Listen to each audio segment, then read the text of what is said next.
What's good, everyone? It's your boy, Token Drew. And we here with another edition of Lists and Shit. Series where I smoke some shit, talk some shit, and list some shit. So tonight is part 2 of my 4-part series where I'm covering all 33 Godzilla movies. And yes, some of you might say there are 35 movies, which you are correct. However, remember, I clumped the Netflix series into one movie because I'd be damn talking about that bitch 3 times. Before we get into it, first things first, children, you know what it is. Bedtime. Go to bed. Get the hell out of my channel. So Godzilla. Man, I love talking about Godzilla. You know, I always liked how his movies played out, you know, whether he was the villain, whether he was the hero. Number one, I liked how destructive he was. You know, how he would shrug off the military attacks, how monsters would come at him with whatever, and he'd end up victorious most of the time. My list is subjective. You know, hell, when I was writing the last entry, I was still shifting them around. In fact, I had to rewrite the whole script for these final entries, and I'm still deciding on switching shit right now while recording. In fact, this is like take number 3 because things had to change. So anyway, sit back and relax. Let's have a good time talking about Godzilla. Hopefully these videos stay up and I don't get copyright strike. Hopefully you guys like this format. I had fun doing the last one. Let's keep it going with part 2 of my top 33 Godzilla movies. Numbers 23 through 14. Kicking it off, number 23, Godzilla. Released May 16th, 2014. Directed by Gareth Edwards. We did it.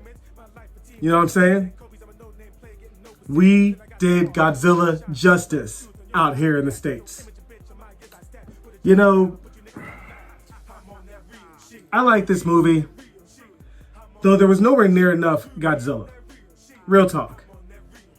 There's only 11 minutes and 16 seconds of the bastard in a movie that is 122 minutes long. And I get that they were trying to recreate elements of the first one. I get that. Difference is that we are a generation that has been spoiled by Disney and the Marvel craze and shit going crazy at us all the time. We need action and stuff in the face, you know what I mean? We don't need pacing. Man, get the hell out of here. We ain't old. Shit. We got short attention spans now. It is what it is.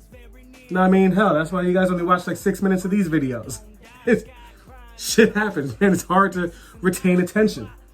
You know, and that movie, I mean, it had a decent plot, except, you know, you have the main character played by Quicksilver, aka Kick-Ass, and he is neglecting his wife, you know, Scarlet Witch, all over the place just to chase after Godzilla, essentially, you know. But it's cool seeing how huge and powerful Godzilla is.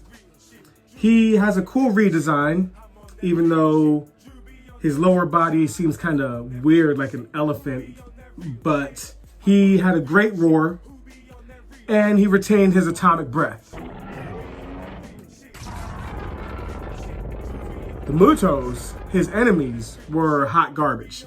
I'm sorry, but, you know, they're just stupid. But they could have got anything else. But I think that's the problem, is they couldn't get the rights for it. They had to see what they can do. And I'm glad the movie made money. You know what I'm saying? I'm glad that it brought Godzilla back to life. And not only did it kick off our monsterverse out here in the States, but it also caused Japan to bust out Shin Godzilla in a really cool petty move, in which they made their Godzilla bigger than our Godzilla just to be like, yo, we still got the biggest. And then we came back and made him bigger in the next movie. USA, USA. Look him up. So, good way to kick off the Monsterverse. And a good way to kick off this list. Let's move on to the next one. Number 22. Godzilla against Mechagodzilla.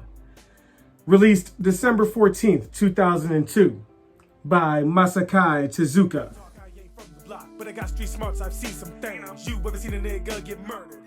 So this movie is a sequel to the original 1954 movie. So this was set 45 years after the original. A new Godzilla attacks, and Tokyo decides to make a Mechagodzilla based off the bones of the previous Godzilla, which is really cool. And it's actually based off of a spiritual successor to a movie where they had planned where Godzilla faces off like a ghost version of himself. So this is kind of how they did that. Really cool, I thought. Really cool premise. There's a really cool scene where Godzilla and Kiryu were fighting and Godzilla roars. And it triggers Kiryu and sets off in its DNA, its spirit, the Godzilla within it. So it goes on a rampage while Godzilla fucks off into the ocean somewhere. So I thought that was really cool. The characters are pretty much a copy of the characters from the previous movie. This one has a cool revenge-driven antagonist who kind of reminds me of old girl from the third Gamera movie who controls ISIS. But I don't know if we're going to talk about Gamera on this channel. Well, we will after I get my Gamera figure. Real talk. So both monsters, Godzilla and Kiryu, have very interesting designs. Godzilla retains his design from the previous two installments. However, they also blend in some elements from the original, such as giving him the blue tinted dorsal plates and making him a bit slimmer and a bit more menacing looking. Whereas Kiryu just looks like a updated version of the original. The fight scenes are really cool and frantic, but I kind of feel like they do better in the next one. Kiryu is cool and the idea is cool, but I feel like this Mechagodzilla and this version of Mechagodzilla can't be iconic as the ones that came before it. But I still think he's pretty badass. Next up, number 21, Godzilla vs. Monster Zero, aka Invasion of the Astro Monster. Released December 19th, 1965, and directed by Ishiro Honda. So this movie is a sequel to Ghidorah, the three-headed monster, and features the second team-up of Godzilla and Rodan. This movie is the first movie to take the series into space, bringing it to Planet X with the Exilians, which is a name we should remember because we're going to be talking about them later on in this series. And this is the first movie to also feature alien mind control, which is a trope that they're going to use over and over again throughout the series. The movie is fun. As a kid, I remember enjoying it. I thought it was weird, the idea of these aliens bringing Godzilla and Rodan to their planet to fight their monster. And I never saw the Godzilla movies in sequential order, so as soon as I saw it was King Ghidorah, I'm like, oh, some shit's going down. Don't blink. This movie is also notable for having the Godzilla victory dance. I'm actually trying to draw this for an upcoming t-shirt I'm designing. It's kind of difficult. Next up, number 20, Godzilla vs. Ghidorah. Released July 24th, 1971. Directed by Yoshimitsu Banno. Alright, so I'll be honest, yo, this movie kind of scared me when I was a kid. Listen, man, this shit was freaky. You know, you don't go into a Godzilla movie and expect to see people getting dissolved by some kind of black ooze and turning into a skeleton. You know what I'm saying? Like, that shit just completely caught me off guard. Plus, it had some really weird-ass 70s-ass sound effect that my little under 10-year-old mind could barely even handle. So that was a movie where I had to fast forward through those parts. I'm not ashamed to admit it. Some of these movies are creepy for kids. Shit happens, you know what I'm saying? The movie has a very environmentalist plot where it's literally pollution that has come to life and is destroying everything. Ghidorah is the most unique foe on Godzilla's entire list, and it took everything for Godzilla to defeat him. This movie is so 70s. Like, I'm gonna have to watch this movie again because there's this whole scene where they're like dancing in a club and all of a sudden everyone has like these fish heads and shit. And as a kid, I did not understand that. And as an adult, I think there had to have been drugs involved. This movie, just like how the last entry had the Godzilla victory dance, this movie has the most ridiculous shit in the franchise. Look here, Godzilla is a reality warper because the rules of reality and physics do not apply to this bastard. Just like the drop kick from Godzilla vs. Megalon last time on this channel, this bastard decides to turn around, crouch over, breathe his atomic breath, and somehow use that force to allow him to fly to chase after the smog monster. Which is the other name for this movie. I forgot to say at the beginning. That part is so ridiculous. It's also crazy the way that Godzilla has to kill this monster. It gets pretty brutal. Like, he literally has to dig inside of him and pull him apart. It's f***ing awesome. Number 19, Ghidorah, the three-headed monster. Released December 20th, 1964, and directed by Ishiro Honda. So this campy movie sets the stage for heroic Godzilla, defender of the earth and protector of the kids. No, that's actually Gamera, who's protector of the kids. That's the second time I have mentioned Gamera.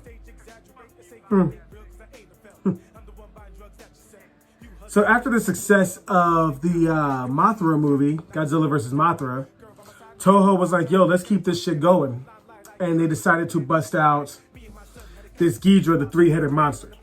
Now this movie features the first team up of Godzilla and Rodan, as well as Mothra. And it's very funny the way that Mothra gets Godzilla and Rodan to stop fighting. Now you can tell the entire budget for this movie went into the final battle with Godzilla, Mothra, and Rodan versus King Ghidorah. But the first fight with Godzilla and Rodan is just comical and terrible as hell. The monsters, they all have very human personalities, and this isn't the first time or the last time we've seen Godzilla with a personality. In fact, and I'll mention it later, about in Godzilla versus King Kong, you know, like, and I love when Godzilla movies give him a personality, you know. What's the word? They anthropomorphize? I can't say it, but they do that. they do that. And you got to give this movie props because it brought the franchise from a somewhat realistic tone. I mean, as realistic as you can get from a atomic, radiated, nuclear, evolved lizard that Godzilla was, and the big ass moth and the big ass monkey that we had in the other movies, and whatever the hell Anguirus is supposed to be, prehistoric, reawoken ass dinosaur. But you know, this movie with the monster from space. But hey, it made Godzilla even more fun, and you can't knock that shit. You know what I'm saying? I say fuck the police, middle finger in the air to all them boys in blue. You know they shoot you down. Number 18. Godzilla Millennium, aka Godzilla 2000, released December 11, 1999, directed by Takao Okara. This movie brought the series back in explosive fashion. Godzilla had a brand new redesign, very sharp, very angular, very aggressive looking beast. You know, it seems like this movie had to be made in response to that terrible, terrible Godzilla 98 movie. This movie's very enjoyable, though the battles feel a bit slow. Has an interesting premise, you know. There's this spaceship that arrives suddenly and has this intense blast that knocks Godzilla on his ass. The spaceship then transforms eventually into Orga, which is a very interesting beast, a huge ass misshapen monster with a damn shoulder cannon who was trying to swallow Godzilla. It's freaking awesome. And this movie actually has some pretty good characters. Pretty good characters and a decent plot. There are a lot of times, though, where you could tell the movie bit off a whole lot more than it can chew when you see some of the special effects. They get really rough and they have not aged well over time at all. And that's saying something in a Godzilla movie. you can really tell the movie is trying to do the most. But my favorite thing about the movie is after Godzilla eventually defeats Orga and is victorious, he turns around and continues destroying the city. And I think that's just such an awesome way to end the Godzilla movie, where he's just like, man, fuck this monster. I'm going to go back to doing my damn thing, and you guys can't stop me. What you going to do? Shoot me with missiles? Boss move. Number 17, King Kong vs. Godzilla. Released August 11, 1962. Directed by Ishiro Honda. Well, this movie features two icons battling in an all-out slobber knocker, baby. I feel like I'm the tagline for the shit. So this movie is pretty much a remake slash sequel. So like a remake-will. Because it is a remake of the original Kong movie and it is a sequel to Godzilla Raids Again. So they meet up simultaneously. Godzilla emerges from the ice while Kong is being transported to Japan. And when the two meet, their battles are just entertaining. Very, very entertaining. You know, Godzilla is very childish and energetic. And Kong is a gruff drunk who, when you put those two together in the battles, you know, like, there's times where Godzilla does something, he's like clapping his hand all excitedly, like a overexcited fat kid in front of a plate of cake. It's so fun. It's really fun. The cast is really good too. In fact, they have, I don't know his name, I forget his name, but this guy who was like the Japanese Charlie Chaplin. The ending is controversial because it has Kong emerging to walk, float, doggy paddle back to his island, and Godzilla doesn't emerge. And there's been rumors for so many years that there is some kind of a special cut where Godzilla is the one that comes out and Kong isn't, but the director has come out and said that Kong was the winner of that one. Which is why my bet is on Godzilla to win the upcoming Godzilla vs. Kong. Which, when the hell are we going to get a trailer for that? Shit. So this movie is also notable because it is the first time we got to see Godzilla in color. And maybe the first time to see King Kong in color. So that's really cool. However, King Kong, he looks laughably bad. It's almost distracting. You know, every time he's on the scenes, you'll be like, Jesus Christ, this thing looks terrible. His arms are just long, like Stretch Armstrong, you know. I don't know what they were thinking with that, but it wasn't good. Number 16, Godzilla vs. Space Godzilla. Released December 10, 1994. Directed by Kensho Yamashita. Stand lost in thought, fighting off disbelief. They say no justice, no peace. I say fuck the police. Middle finger in the air to all them boys in blue. So real talk, I really like Space Godzilla's design. His origin is kind of weird. Somehow Godzilla's G cells get into space and get sucked into a black hole. There was an old concept that Toho had where Godzilla fought an evil clone. That wasn't Mechagodzilla, but like a biological evil clone. So, you know, and Space Godzilla was really cool, even though his roar was not very intimidating. But he was a psychic monster who looked like an even more aggressive Godzilla. And I really appreciate that. The movie is very family friendly with a lighthearted tone. Godzilla Jr. is distractingly cute in this movie. And it doesn't really make sense because in the previous movie, he looks very similar to Godzilla's species. And in the very next installment, he looks like a big-ass Pokemon. So, you know, I don't really like that. It is cool. It does give the character Mickey time to shine. She's the psychic from the previous movies. And she's the main character in this one. This movie also brought in Mogera, which is some kind of obscure monster from Toho's past. I don't even know what from. But it's a weird monster. I really didn't like it. But it's still a kind of fun movie. You know what I'm saying? It's definitely like a popcorn flick of a Godzilla movie. Can't go wrong with that.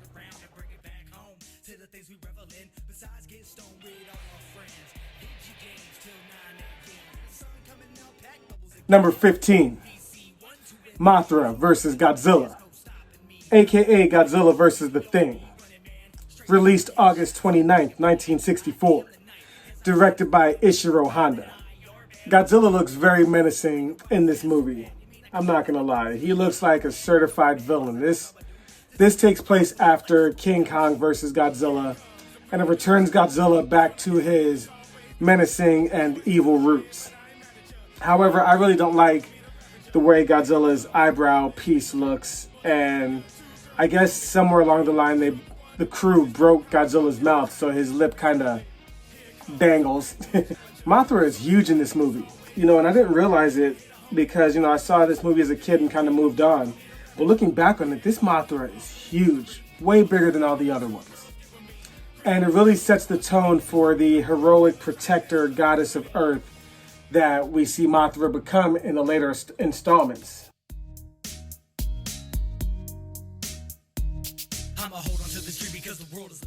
And it's funny because Godzilla does have his menacing look and tone, but he still has a couple goofy moments.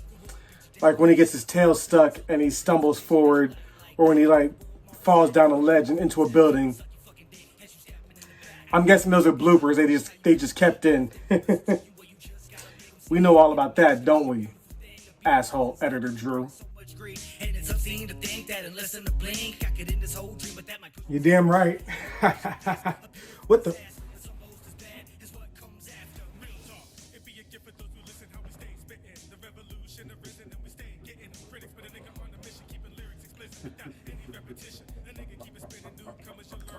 What the hell is going on here? This movie has a real feeling of stakes too, because Mothra is so fragile and forgiving, whereas Godzilla is just unstoppable and evil. In fact, Mothra gets killed just by one single blast from Godzilla's atomic breath, which makes sense because moths and heat don't get along. However, Godzilla is taken down by Silk from the Larva twins, which is a sense of poetic justice. Moving on to the final entry. Number 14, Godzilla vs. Mechagodzilla. Released March 21st, 1974. Directed by Jun Fukada. Holy shit, there's Godzilla versus Godzilla. Holy shit, there's Godzilla versus Robot Godzilla. Yo, there are a lot of holy shit moments in this movie. It's pretty cool because, you're not expecting what you see. Mechagodzilla became such an iconic foe for Godzilla that Godzilla has fought him 5 times. 5 different occasions he's fought a variation of Mechagodzilla. There's an awesome final battle with the heroic face Godzilla, the dog-eared King Caesar salad versus the mighty Mechagodzilla. And this creature just sends all types of fireworks at the monsters. Of course, Godzilla is eventually victorious by pulling off Mechagodzilla's head. No, or is it blowing it off? Godzilla is victorious by removing Mechagodzilla's head in some fashion. I just can't remember what. The simians, they look creepy as hell. And when a dead one transforms from a human to a simian as a kid, that really f***ed with me. I'm not gonna lie. This movie was a 20th anniversary film, so what better way than to have Godzilla versus a Mechagodzilla? And this design for Mechagodzilla compared to the sleek second one and the angular third one, I really think that this one is probably the best and has so much firepower. It's ridiculous. They pull out all the stops to stop Godzilla and can't do it. Well, there you have it, everybody. Part 2 of my 4-part series.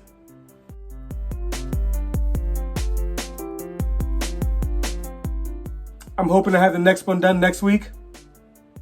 We're just going to plow through this while we're all on this lockdown. I hope you guys enjoyed. once again, thank you so much for tuning in. Toho, don't sue me. I'm just a fan trying to do some shit out here. Special thanks once again to Up From The Depths for your review series on Godzilla, which is a great refresher. Special thanks to the viewer. Well, let me get up out of here. I'm your boy Token Drew. Live up. Smoke out. Just weak. Shorty, you may get the bomb his head, but you ain't the first one to give it to me. I ain't a drug dealer, but I still got the water cash. Not trying to brag, just stating the fact. And game on. I'm out this bitch. Thanks for watching.